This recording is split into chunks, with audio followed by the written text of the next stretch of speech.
અમરેલી જિલ્લામાં રાજુલા તાલુકાના ચાંચ બંદર દરિયાઈ કાંઠેથી શંકાસ્પદ પાવડરનો જથ્થો મળી આવ્યો છે. માછીમારોને દરિયામાં એક બોક્સ તરતું જોવા મળતા તેમણે તેને કિનારે લાવી પીપાવાવ મરીન પોલીસને જાણ કરી હતી. આ ઘટના બાદ પોલીસ તંત્ર એલર્ટ મોડમાં આવી ગયું છે.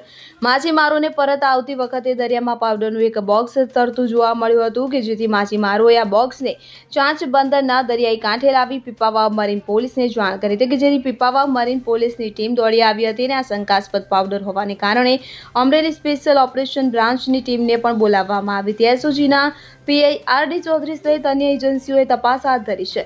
વધુ તપાસ માટે એફએસએલ ટીમને પણ તાત્કાલિક બોલાવવામાં આવી છે. ત્યારે આ બોક્સ લાકડાનું બનેલું છે અને તેમાં પાવડર વ્યવસ્થિત રહે તે માટે ખાના પણ બનાવવામાં આવ્યા છે.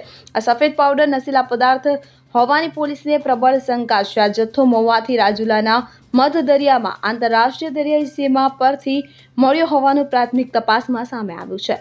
અશોક મણવર સાથે CN24 ન્યૂઝ અમરેલી. હવે જુઓ દેશ દુનિયાની તમામ ખબરો તમારી આંગળીના ટેરવે.